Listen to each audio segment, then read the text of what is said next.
NiaJ here, and I have the beautiful Pamela, Nicole. Another episode of what? Dynasty Queens!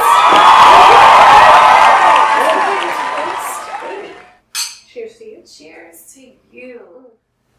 Today's episode was brought to you guys by Fashion Nova, the official sponsor of Dynasty Queens. Y'all, it's Halloween time. Go to fashionnova.com and get that 40% off all Halloween costumes. And of course, if you're new to the site, make sure you sign up and get that additional 20% off. Hey, let's get it. Fashion Nova, baby, official sponsor. All day. What's going on, my love? Baby,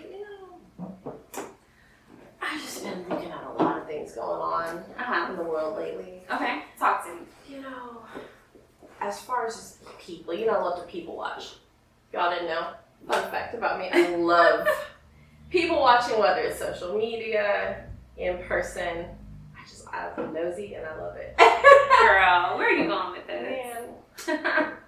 I want to talk about people protecting their energy from just bullies, from, friends, what we would call supposed friends. There's people that are out to just tear you down. So let me get this correct. Yeah. You're talking about people who are trying to be all up in your business. Yes. Putting your stuff on Front Street. That. Shade room. Right. Okay. So let's get into it then. Okay. For sure. Yeah. That is, in this day and age of like celebrity, social media, that's taken a whole new, it's a whole new thing. Okay, so back in the day we had tabloids, right? Yes. We had the National, when we were growing up, National Enquirer and Global and all that stuff, yeah. right? So that stuff really is almost non-existent. I mean, you still see that stuff, in the stores, but we're getting a lot of that information from social media. Mm-hmm. So there's a lot of ways we can start this. One way I think that one route we should take is actually talking about the fact that some people put their business out there on purpose. How do you feel about that? The whole world doesn't need to know everything. You don't have to be an open book to the world. I feel like if you have a select group of people that you share, your life with and, your special interests and everything, keep it at that. Because not everybody is for you. Okay. To contradict that, some people I feel, it kind of started with the reality show era, to be honest, where people started putting their business out there. I think one of the first reality shows that was not contestant driven was the Osbournes. Yes. And then Anna Nicole. Anna Nicole, she's so outrageous. Remember that, it was catchy. Yeah, so you have to understand, people started to monetize on nosy people. You know what I mean? So I feel like the Osbournes kind of started that trend, and then we know who took it to the next level. Who took it to the next level? Kardashian. Woo. They have monetized like no one else on people being in their damn business. For decades. Over a decade. It's been about 15, almost 20 years, something like that. Right. Insane. And so from that, you have your pros and your cons. So I feel once you're in that celebrity world, it's a matter of, okay, some of the pros can be great endorsement deals, a hell of a lot of money, notoriety, success, all kind of opportunities for business ventures. But what are some of the cons? What are some of the cons to that? Because it's a double-edged sword, right? Of course. So what would you think some of the cons are when you're out there in that celebrity life and you feel like, hey, we're about to sign that deal to get this reality show. But if things go bad, when we expose what's really going on, what are some things that can... Honestly, people are out here getting killed over nothing really, just people hating for God knows what reason. You have that. You mentioned Kardashians and stuff earlier, their kids. They have to deal with those repercussions of everything, the good and even more so the bad that their parents, family, etc. has gone through. They have to continue to live that unfortunate lifestyle, Right. So. I think there's one extreme and then there's the other. For example, somebody like Michael Jackson with his children, Mhm. his ideology was, I'm going to protect them at all costs. Right. I'm going to protect, what I'm saying, their essence and who they are, and kind of suppress them from the world. And people, I think, didn't understand that, because I remember as a child seeing Paris and Blanket and all them with like Mardi Gras mask and like there was like an anonymous like, you know what I'm saying? Yes. Like, spooky time. And so I think a lot of people misunderstood or misinterpreted what he was trying to do. Indeed. It kind of added to his weirdo effect, wacko, jacko, whatever. Yeah. Because people were like, oh, he's weird. Like, his kids can't even show their face. But when you fast forward, he was ahead of his time, because now people's kids are really on blast. So I understand why some celebrities choose to hide when they first have a baby. They wait maybe 6 months to a year, because guess what? People talk trash about newborns. Like, oh, it looks like a little rat, or when the baby don't have no eyelashes, no hair yet. Like, you have to become who you're gonna look like. And that baby did nothing to y'all. Why y'all doing that? Yeah. So that's one side of it. I understand why he did that, 100%. And then I do also understand why some people are like, well, hey, it's okay. Let's showcase who we are. So I think it's two sides to that. How do you feel about that? I'm all about, as far as like the public eye, you have to have your privacy. You have to maintain stability in your private life. Okay. And having every single aspect of your life out there, you have to be able to take criticism or just brush that right off your shoulder. Yeah. Because some people are just horrible. Some of the comments people leave, like, it's just uncalled for, and it's just awful. Really. I agree. And just like watching a couple episodes of like reality, like the Kardashians, with Khloe having to deal with the, outcome of Tristan cheating. Spoiler alert if y'all haven't seen it. Cheating on her again. Yeah, yet again. That's a lot. Putting everything out there. Yeah. You have to face those consequences, and you have to be ready emotionally and mentally to handle what the world unfortunately throws at you. I agree. And, that can be very detrimental to even children, like in the future. I mean, let's go back to the sex tapes and stuff that people had off. Like, you have to one day think in the back of your head, are my kids going to see this? Is it going to impact? Because I think now, 15, 16 years later, that's where Ray J is with his kids. He doesn't want his toddlers to know about that part of him. Indeed. But he didn't think about that when he was in his early 20s or whatever it was, So I feel before you put yourself on Front Street, you have to think about the whole picture. You have to think about, okay, now it's going to benefit me financially. But further down the line, you can't erase this stuff. Yeah. This stuff is what cost, It's history. It's down there, and somebody's going to find it. So I think that's a really important component of it too. But at the same time, it is entertaining. And I feel that some people, even though they know it's a double-edged sword, they get addicted to seeing themselves. They get addicted to the attention, whether it be negative or positive. It's almost like an egotistical thing. Honestly, it can definitely. Yeah, I feel it can definitely lead to that. My thing is, if you're going to put your business on Front Street, don't come at the blogs, and don't come at, those ones who probably have the shade room like notifications. They're like, oh, that's not what I meant. It's like, right. I would take it in stride. I wouldn't even reply sometimes. I'd be like, well, y'all can believe or think whatever the hell y'all want to think. I don't really care. That's where I would, my stance. But everybody is not like, like that. You're very strong-willed. I feel the same. Like, just, getting rid of just that aspect of, I don't care, Yeah. But as far as, like, holding on and conserving your energy, for people that are not as strong, what would you recommend for them? Don't get into the entertainment business. Don't do that. Because if you can't handle the heat, stay out the kitchen. Like, do something else with your life. I do want to touch also about this. It's similar, but posting where your location is on social media, y'all. This is how people get killed. This is how people get kidnapped. et cetera, et cetera. What are your thoughts on that? That's true too. I mean, it's a lot of situations where you're posting your location while you're currently there, and when you are a huge celebrity, that can really be a trigger. People like, hey, this is a good chance for me to go and take advantage of this person who I know has money. You know what I mean? You can't say he get out the kitchen. Look at, like I said, Nicole Smith. That was a fiasco of disasters. Like, everything. She put her business on Front Street, and we were all involved. Like, for those of us who are old enough to remember, we were invested, and we were like, okay.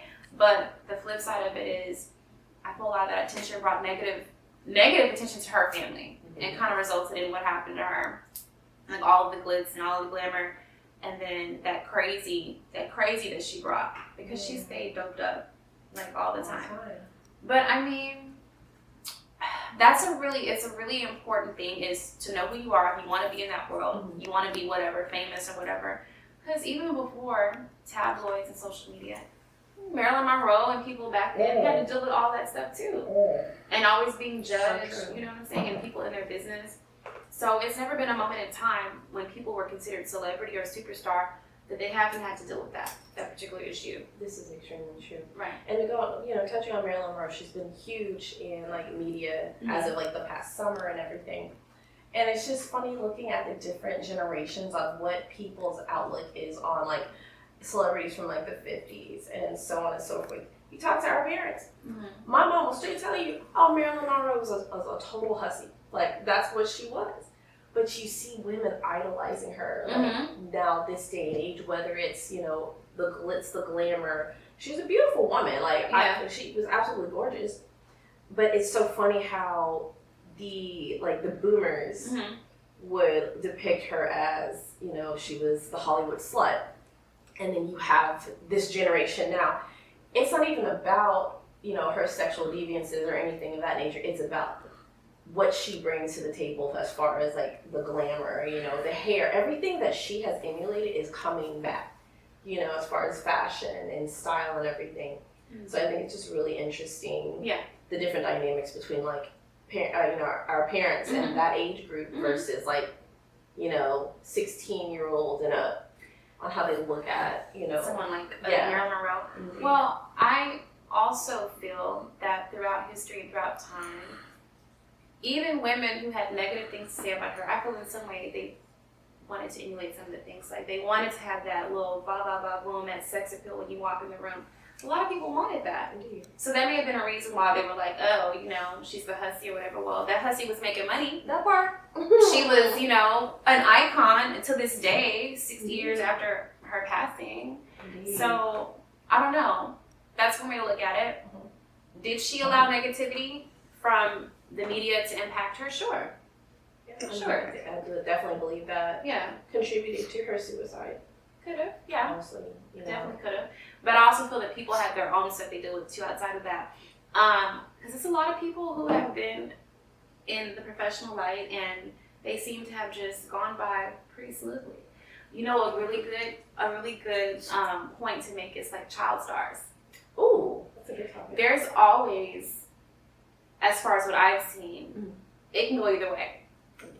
You have someone like Raven Simone who started off really young, and she's still successful to this day, opposed to someone like Gary Coleman or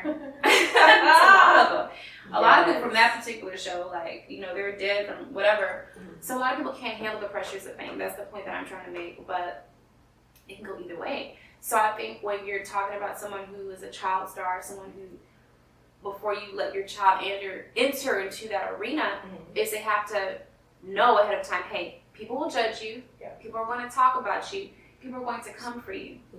So I think as long as the parents get their mind right ahead of time, like the stage mom or whatever, as long as the kid knows what to expect going into it, they're going to have a smoother ride. Yes. But a lot of the time, kids who enter that world, their parents got a lot of stuff going on already.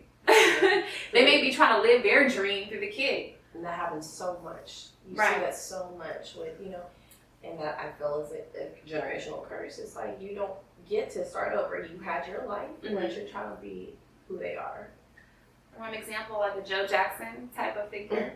Yes. I mean, he is ultimate stage dad. Yes. And yeah, his son came out hella successful, but there was a price to pay. You hear people like that a lot of times say, I didn't have a childhood growing up.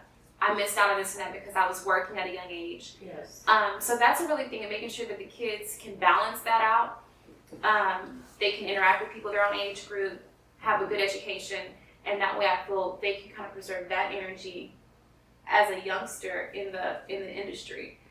But if it's all, work, you don't have time to play. Like, you have to get, It messes up your mental. It's like, okay, you're missing that part that, hey, let a kid be a kid. That's how I felt. You let a kid be a kid, and if they are talented and savvy and can have that part of it too, then cool. Right.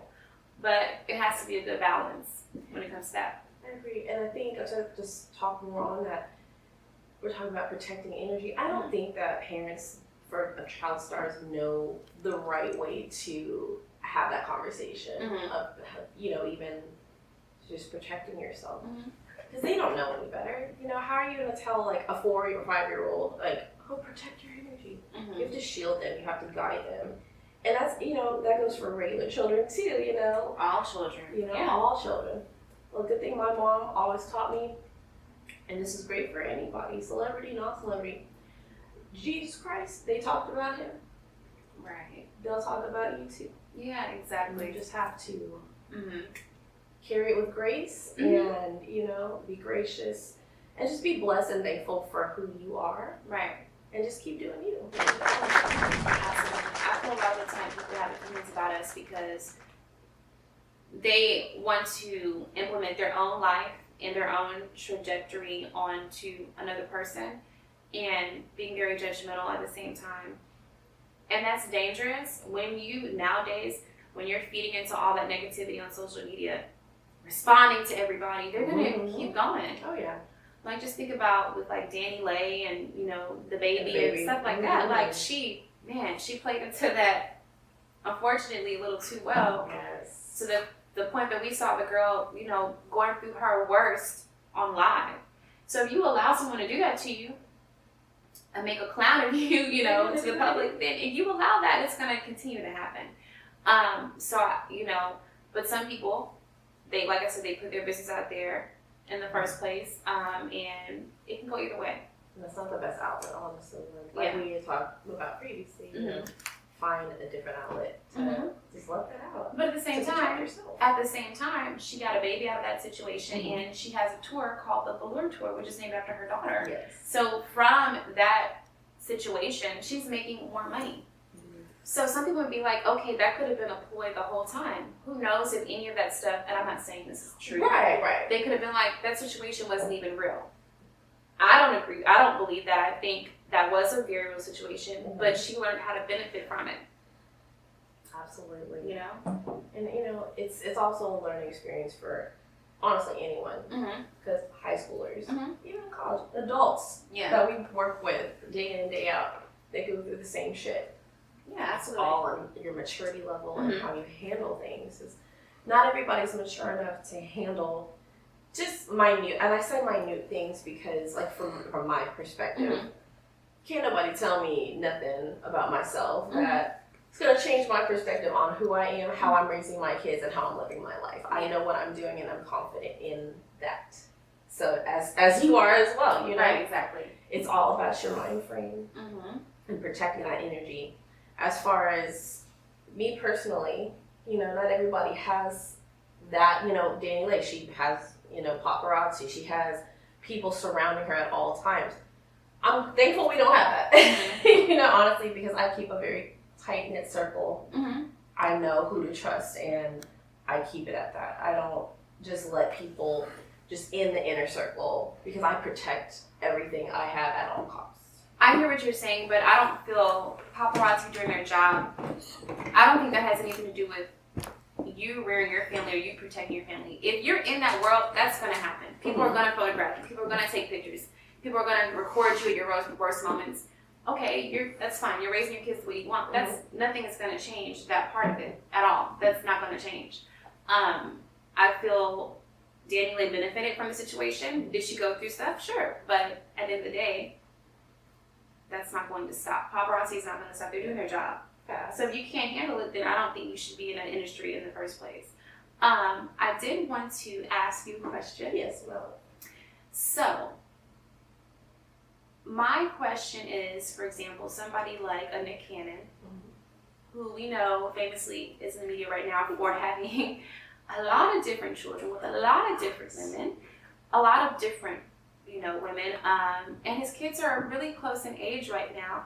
My question is, since we're on the topic of, protecting your energy, how do you feel that when these kids get older, will they have an understanding of like, okay, so here's what the situation is. Like, are they going to deal with some things like in school, maybe like, oh, you're one of those kids that, you know what I'm saying? Oh, definitely. Like, I feel like definitely they're gonna have a lot of like lash to deal with, because it's not for a child to understand what he's doing. It's an adult situation. However, my personal opinion, yes, those children are going to definitely suffer as far as not having their dad present at all times. I mean, is he going to have like a polygamy farm where he's just going to have everybody on the farm at the same time? Like I'm so like, I just love the value of being with your child as much as you can. And when you're having multiple children with multiple women, when do you budget your time with each child? Like, how do you explain to each child, like, I can only spend a certain amount of time with you. I have to move on to the next child, child. I don't feel that's right, but he apparently has his motive and what he has going on. Yeah. That's just my opinion. Like, yes, his children are definitely going to suffer the consequences of his actions. I guess my thing is, like, it's none of our business, but since he is in the limelight, it's kind of like, it's been brought to our attention. So, I don't know, I just feel that there's a lot of scenarios that you can pinpoint. So, my thing is, with Nick Cannon, I feel like, okay, in a sense, he's trying to protect his energy. He's having all these children, right? Okay. He's sowing his wild oats. Think about it. Hasn't he had, like, kidney problems and a lot of health ailments and stuff like that? So, it's not always, we're looking from the outside in. Right. We don't always know somebody's motives. But my opinion is that he's trying to make sure that he solidifies that lineage, whether it be male children, female children, so that they can carry on his legacy. And that last name, I think, is really important to him. And probably instills some of the same characteristics that, maybe I've heard him talk about, like, the stuff his mother taught him and stuff before he got into the industry. He was a kid star himself. Very true, yeah. He was a kid actor, so he knows, how it feels, that side of it. And then, come on, now, he had children with Mariah Carey. I mean, damn. Right. Yeah. So it's, when you're with someone of that caliber, especially before he kind of like blew up to the level that he's at now, I mean, I'm sure, people were coming for him like, what? Mariah with him? Like, with this tweet? Like, who is this? Who is this guy? Who is this young guy? Exactly. But since then, girl, he's had like the Wildin' Out franchise and been doing very well. America's Got Talent. Girl, he is getting into the money. So I think those days of people really judging him in that aspect have kind of like outgrown, but now it's a whole new thing. It was your Mariah's boy toy. And now he's the man, right? He has all these kids and stuff like that. So once again, I feel that's the way he's transitioned into his 40s into preserving who he is making sure he has a legacy and a lineage. But people can look at that different ways, totally different ways, you know what I'm saying?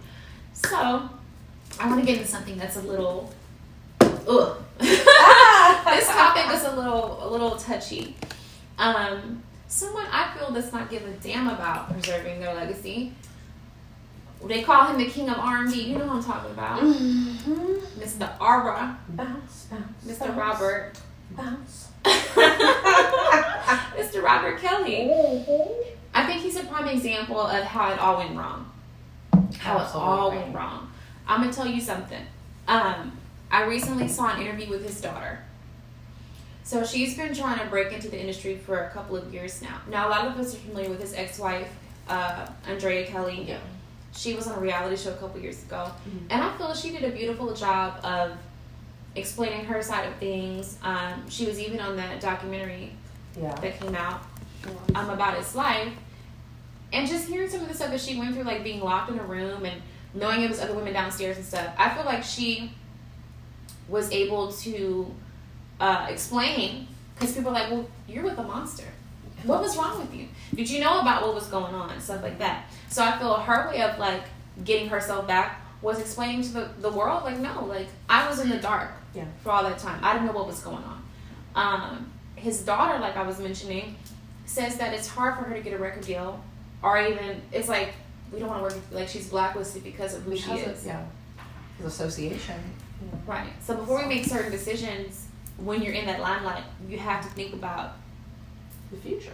Yes. Any offspring you have, because your decisions can impact them drastically, especially when you're caught up like how R. Kelley has been. It's like, wow, everything going back to Aaliyah, and you know, we heard at such a young age too. At such a young age. Yes. It's like we have no choice but to be like, sorry, what is going on? Wrong? What is wrong? What is going on with you? And so, you know, when someone's mind is that warped, I don't think they have the mental capacity, aside from him being a genius, to think about the way his actions were going to impact. Damn, his daughter can't even get signed because of the things that he did. So my question to you is, how do you think that his daughter, now that she's, you know, of age and wants to break out, how can she learn to preserve, or rather gain her power, gain who she is as an individual by disassociating herself? How can she do that? What are some ways that she can break out? She's gonna have to do something that's really defining of who she is as a person, not by her name. Yeah. You know, whatever it takes. You know? Change your name, girl. We really don't know who you are right now, so you have the chance to change the whole dynamic. I would say drop the last name. It's happened a lot of the time. People don't want to be associated with sometimes a parent who's in the industry. Okay. Yeah. Even like Denzel Washington's son. He really doesn't like when people compare him to his father. He's like, well, you know, I'm not my father. Like, I'm my own individual. Yeah. He even goes to say that his mother was, I guess, more so professionally trained as an actor opposed to his dad. So he puts a lot of that on her opposed to his father. So that may be his way of saying, like, okay, I am my own individual. I am not defined by being Denzel Washington's son. Gotcha. Here I am. And he's been in some great, have you seen Black Klansman? Yes. Hey, girl, he's a great actor. Absolutely. But he does sound just like a sad when he talks. That the same voice, like, you can't get rid of that. Like, that's apple, like they say, the apple don't fall too far from the tree. Right, it's genetic. You know? So that's the exact opposite of what is going on with R. Kelley. Like, I would say being associated with Denzel Washington is very positive. Versus R. Kelley. Like, what is going on? So yeah, it's all a matter of making sure you maintain your own individuality if you are associated with someone who is high profile or celebrity, if you will. For sure. Yeah. Like, I mean, poor girl. Like, this is. I know, right? So, okay. So on the topic that we're talking about, let's kind of juice things up a bit. Yeah. I know we were kids when this happened, but what about like the scandals, girl? Like the Monica Lewinsky's of the world, and you know, the mistresses of the world and stuff like that. When your truth is being a mistress or being a side piece or whatever, how do you? I got even better one, but let's talk about that one. Yeah, for sure. How do you like maneuver through the world once that whole little 15 minutes of fame? What are you doing? What's the next step? That's a tough one. Invent a cure for cancer. Like, you know, at that point, like, you have to do something super drastic, something life-changing to get your name in a positive light. Like, I just don't see your name being anything but what I don't think some people care. Like, I believe she wrote a book, but girl, the Queen of Scandals, the super hit. Oh. The Queen of Scandals. Yes. Okay, so she's someone who thrived off of that. She thrived off of the negative energy. And made a whole household name for herself. She thrived off of it. She wrote a book, a tell-all, and it really, I guess, it benefited her. And at the moment, at the time, I know now though, it's like years later that she's older. It's like I feel like her mentality has changed. She's like a professor, I think, at a university, and she kind of like teaches to the youth about, you know, just the impacts of like being in that world back then. So it's cool to see how people can elevate over time and how they can change their perspective. But I feel as long as you stick to your truth, it's okay whatever phase you're in. Yeah. If you're in that whole phase and that's your truth, or now you're in the you've become more mature and, you know, woman who's about her business, and hey, whatever level you're at it, just honor your truth and stick to it. Indeed. And I feel if you're true to yourself, then that journey of being who you are and Yes. sticking to your guns, and it's going to be an easier ride. Indeed. Right? And you just have to, you know, like you said, you got to go through life, walk through life, and just do you. Yeah. Like they say, do you. Do you, regardless of what people say. It is what it is. And just hold on to Hold on to it. And, you know, don't deny what you did, who you are, who you did. because honestly, it's a part of who you are. That made you part of who you are at the end of the day, you know. So, Right. Absolutely. Absolutely. I you agree. know, and you mentioned Superhead. I do want to mention the new Superhead, as they call her, Brittany Renner. Oh, Miss Brittany. And her issue with not being able to keep a man. When you write a tell-all book on who you slept with and everything, men are not going to look at you in that light. You know, very much like Superhead. I think as she gets older, she will realize her errors and maybe grow from it. Absolutely. You know? I'm going to play devil's advocate with this one. Mm-hmm. Once again, I feel, like I said, it depends on the phase you're in. If you're in your whole phase, then honor that shit. If that's what initially got you the popularity and the notoriety that you have, then stick to that. She wrote a book, right? I don't think she regrets it. I think she's making money off of it. But this whole, I guess, the whole free PJ thing that kind of came with it. You know, they said that she was getting like $200K in child support. Yeah. But they're saying that's not even the case. So we really don't know all the facts. Like I said, since the tabloid days, there's always been false narratives, Yes. half truths, and whole lies that come out. So it's a matter of, okay, you put it out there, so roll with it, right? You want it, but it's that attention. If not, you wouldn't have gone through the whole process of finding a publisher, writing the book, finding someone to tell your story to, because a lot of times people have writers. Yes. So you went through that whole process. So obviously, you wanted to make a profit off of your story, right? So don't change up. You know, when shit hits the fan, literally, when people are coming for you like, oh, you're a hoe, free PJ, and all this stuff, like, I don't know. I understand both sides of it, and I understand where she wanted to monetize from the situation. Indeed. Well, good for her for making her money. Right. But, you know, like you said, you gotta hold on to your truth. Yes. It's really a matter of making sure, like, hey, if you want to make yourself look like a clown or not, and that's, once again, that's a matter of opinion, like, your own personal representation of yourself. So people can talk their smack they want about people like Brittany Renner, Superhead from the past or whatever. At the end of the day, if that's who the fuck they are and their truth, then by all means, walk in your truth. Embrace it. Embrace it. And then, you know, forget what the haters or the people have to say, right? Right. Make that bread. Ooh, okay. So that was a really, really, really fun topic to talk about. Yes. Girl, I love doing this with you. I love you, and I love doing this. We've been doing it for years. But now we have the platform to talk to the people, and Indeed. you know, we're just trying to make it do what it do. Once again, another wonderful episode. Want to thank all of our viewers for tuning in. If you have not already subscribed, make sure you subscribe. Please. Thank you. Yes. Next time, y'all, we got a surprise for y'all. Big surprise. Big surprise. We're super excited. Like, we are on a roll. Indeed. We're on a roll. So y'all better stay tuned. Like she said, subscribe to Dynasty Queens. And we'll see y'all in the next episode. We'll see y'all next time. All right. Bye.